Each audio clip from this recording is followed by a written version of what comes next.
most people check their phone literally within seconds of opening their eyes in the morning before they've even had the chance to wipe the crust out of their eyes. In fact, before they've even had a singular independent thought of their own, they've already consumed someone else's or even multiple people's thoughts.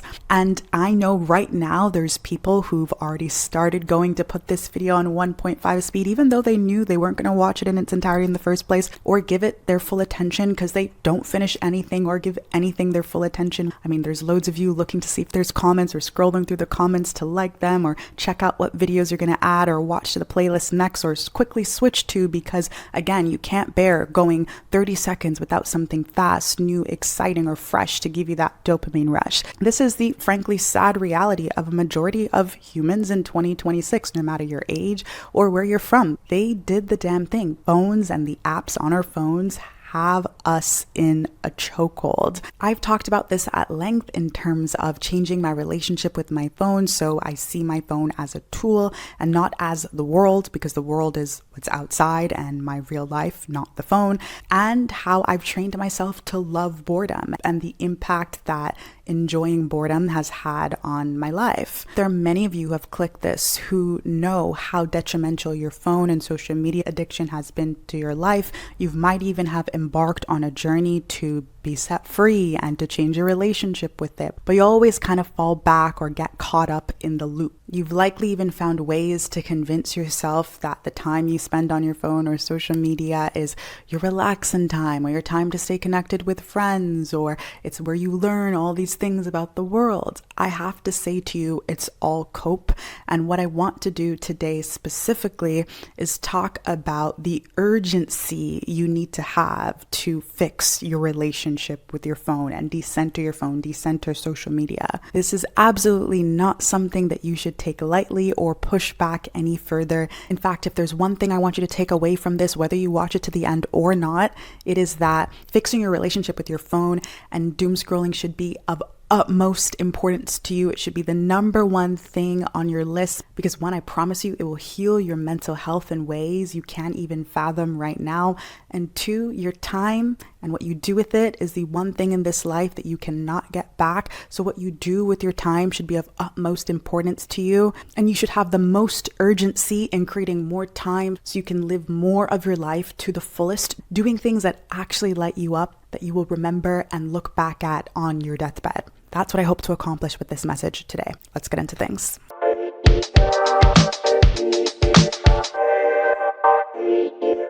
Hello, my name is Denée. Thank you so much for giving me a little piece of your time today. My goal is to not waste your time and fill it with a lot of value. If you're watching on YouTube, you can also listen on Spotify. It's always linked in the description. And I'm going to quickly start off by saying that whenever I make these videos, there's always someone in the comments like, oh, it's so ironic that someone's telling me to get off my phone while posting content on their phone and da-da-da-da.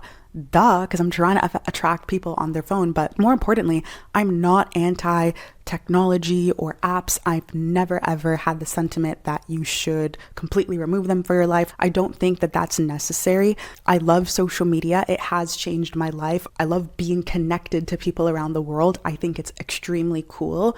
But I think that it's important to find a better balance, and more importantly, to use these tools and to use these applications as a tool. It doesn't mean you have to monetize it in the way, let's say, that I have. What it does mean is that you are a conscious consumer and you know the role that it plays in your life, and it doesn't become your life. And there is a good balance, but it requires a lot of mental effort and a lot of time. It is not easy. Again, this is something I've talked about at length in terms of sharing my tips, but I don't think people really understand how important this is and how much urgency they should have in fixing their relationship with their phone. And I will caveat by saying that I think that if you are a beginner in terms of trying to change your relationship with your phone, it is good to shut it all down, to remove it all, and then slowly create your new relationship with it. It is probably beneficial for a lot of people to take a big, complete break in the very beginning. This is what I did and what I recommend in some of my other videos. But even now, as someone who has really low screen time, I'm kind of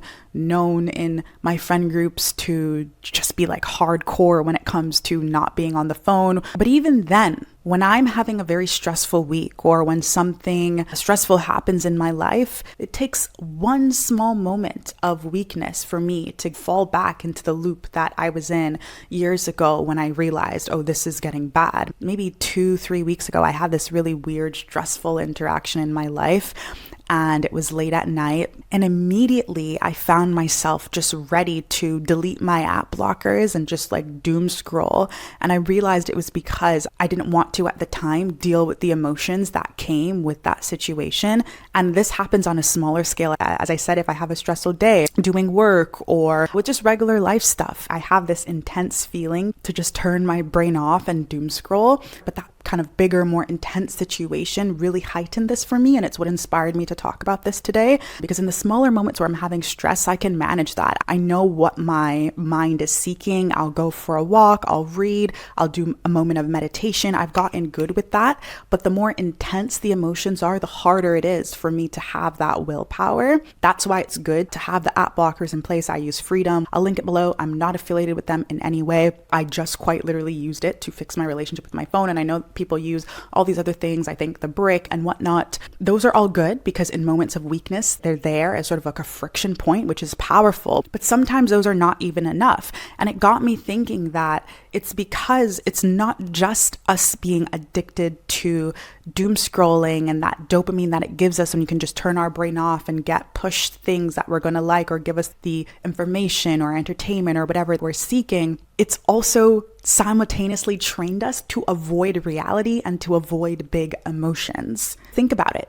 People will have music playing and have auto scroll on TikTok in the shower or just in a quick 1-minute line in the grocery store. So I can imagine that the average person is not dealing with big emotions head on either. They're immediately going to avoid reality on their phone, me included. And the last time I got caught up in this, where I was avoiding a big emotion, I might have doom scrolled for an hour or so and actually found maybe a recipe or a piece of information or something I bought or something that actually was, let's say, beneficial to me. I'll tell myself in the morning when I'm tired and I probably ruined my entire day already because of how late I stayed up and decreased my brain power for the day or whatever, I'll tell myself that, oh, it was worth it because I learned something or I bought something or that thing added value to me. It's all cope. It's so easy to use logic and create all these excuses around the times that we do this. You have to stop sort of like giving yourself the benefit of the doubt or using those moments of value to excuse the behavior of you avoiding reality and your emotions head on. And in this new world with AI, where everyone is outsourcing everything, they're not even talking to their friends, they're texting ChatGPT about mundane average tasks, or they're even in full-on relationships with their AI chatbots, all of things.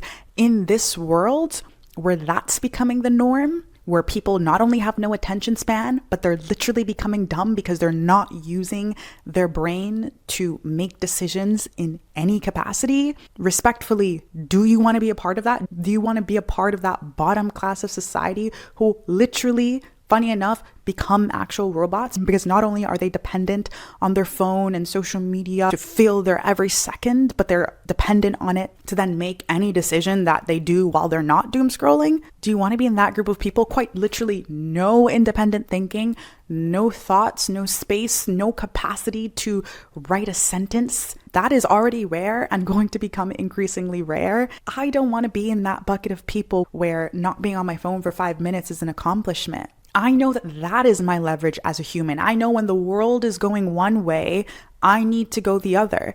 Again, as I said in the beginning, that doesn't mean that I don't take part in these tools. I'm not anti-AI, but what I'm doing is encouraging you to think about who you want to be and where you currently are and not to lie to yourself about either side. Be honest with where you are. And if you know that you don't practice what you preach or you're not living aligned with your values or not living up to the version of yourself you think you could be, one who's not spending 24/7 on their phone, one who has a relationship with their phone that they're proud of, one who uses it as a tool and isn't a passive consumer, one who is a true human who's living their life in real life and not on their phone. If you know you're far from that, be urgent about fixing it.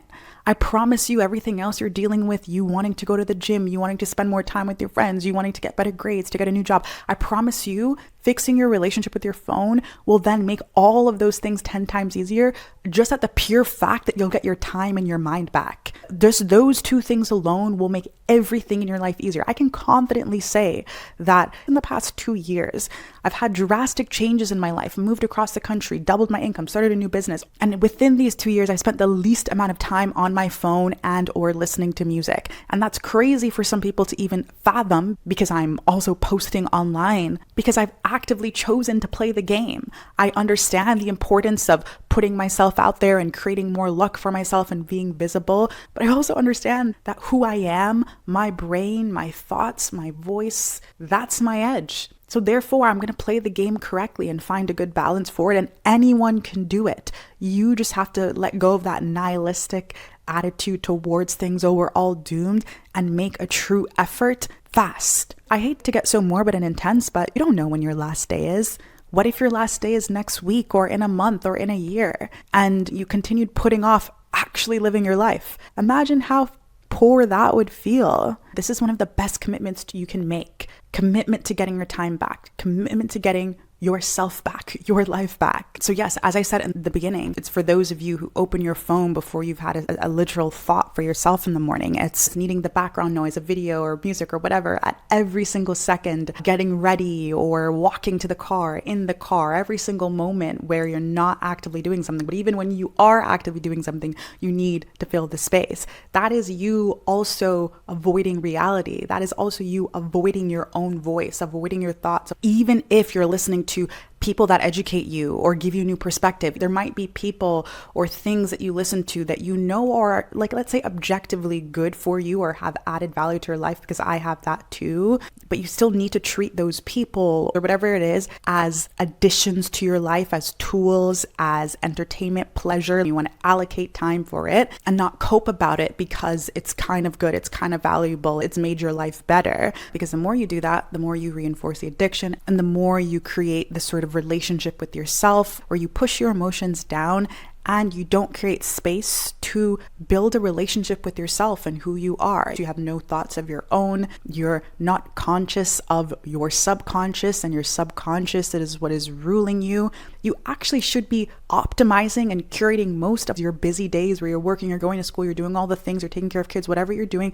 You need to be optimizing the time that you do have to spare to combing through your subconscious mind. What are the thoughts that are actually going through there that are giving you those underlying emotions that make you feel shitty throughout the day, or that are just going on in the background that you're avoiding because it feels too scary to deal with head on? The more you deal with those things head on, the more confident, self-assured, powerful as a person you become, a person with values, a person who's unique and knows who they are and who actually stands out. The people that have that pull aura, who have a lot of value, who you think, I love how they think, I guarantee you they just spend a lot of time in silence, in combing through their subconscious mind. Actually, I often get, people asking me, oh, can you give me book recommendations about where you learned this or how you learned this and all the things. And I think books are important and I read, but I do not read as much as people probably think I do. I just spend a lot of time thinking and living. So I'm learning through experience and then just sharing it. How can I share it? Because I have a lot of time in silence to think and to create my own opinions and thoughts based on experiences I've had. There's just a lot of empty space where I'm thinking and giving myself time to articulate how I'm feeling and what I'm going to do next, and curating my values and my self-perception. It's so much easier than you think and doesn't actually take a lot of work to do.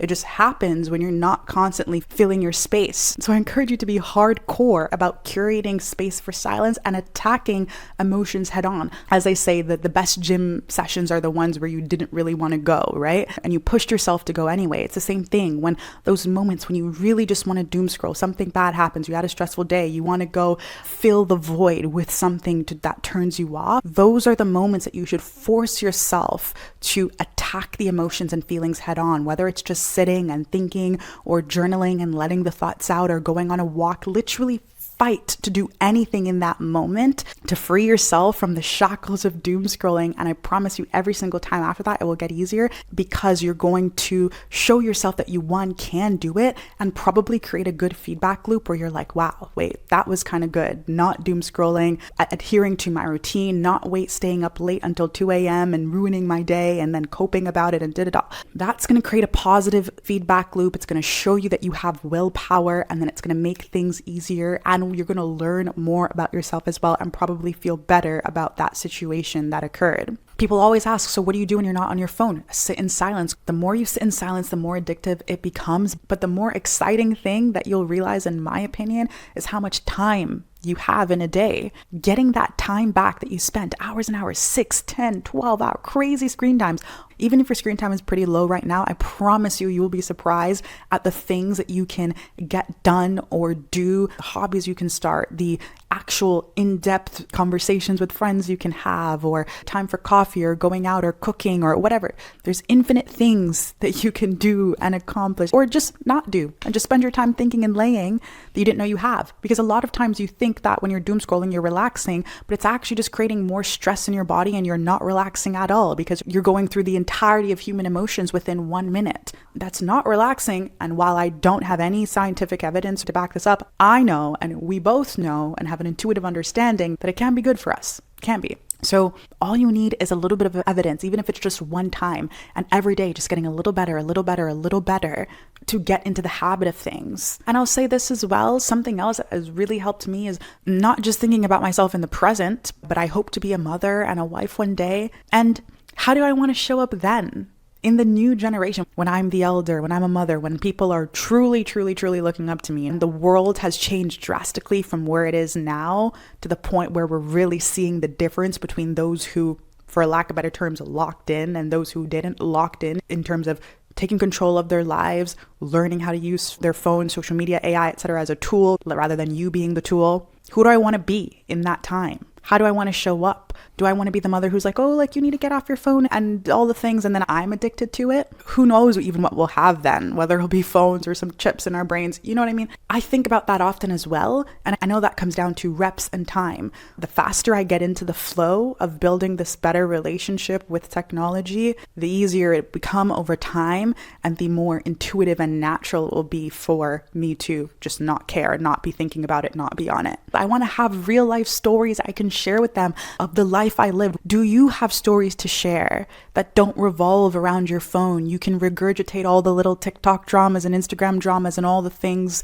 happening, and it has nothing to do with you. You're not the main character in your life. Other people are, the people that you're consuming on your phone. And, you know, I know what's coming to your mind. Oh, it's because I don't have money, or it's because I don't have this, or I don't have that. I promise you, you can become the main character of your life without any of the additives. You can aim for them. And I talk about how you can do that on my platform too, but you don't need any of the additives. If you just come off your phone and start living real life, you'll have stories to share. You'll have things to look back on that you'll be proud of, or experiences that built you up into the person that you are. Just imagine that older version of yourself with no stories to share, no in real life experiences. I don't want to be the auntie, the mother who's like, oh yeah, this streamer did this TikToker did this. I want to be the one saying, I lived this, I thought this, I created this, I did this, I went here, I saved this for you before I even know you existed. This part of the message is for the yearners out there. For me, I'm future thinking. I like to quote, manifest and visualize my future. That's the person that I want to show up as then would have lived a lot of life. And if I'm spending 24/7 on my phone, then I'm not living a lot of life. So that in and of itself is very, very helpful for me. And I hope is helpful for you too. So again, if you don't take away anything else from me, I'm begging you to have more urgency with fixing your relationship with your phone, becoming addicted to boredom and silence, and becoming the main character of your life, decentering the people, things within your phone, within social media, and center your real world, because that is what life is. And you might not understand it or can't even conceptualize it yet because you've been so consumed in your phone, or that's all you know because maybe you're a little bit younger. That's why you need to have urgency, so you can get to that point of understanding it a little bit faster. So this is your chance now to prove it to yourself. Are you going to go watch a bunch of other videos? Or are you going to click off of this and sit in some silence, journal, go on a walk, no listening to anything, and listen to yourself. Spend some time with yourself or maybe a loved one. This is your chance to create that first positive feedback loop, even if it's just for 10, 20 minutes, and then create a cycle, and then getting into the habit of doing that again and again and again. So you look back in 6 months, a year's time, and realize how much time you've bought back and how much better of a relationship you've created with your phone. Because within that time period, things are only going to get more addicting and more difficult to manage. So the faster you can get a grip, probably the better. Good luck. I'm rooting for you.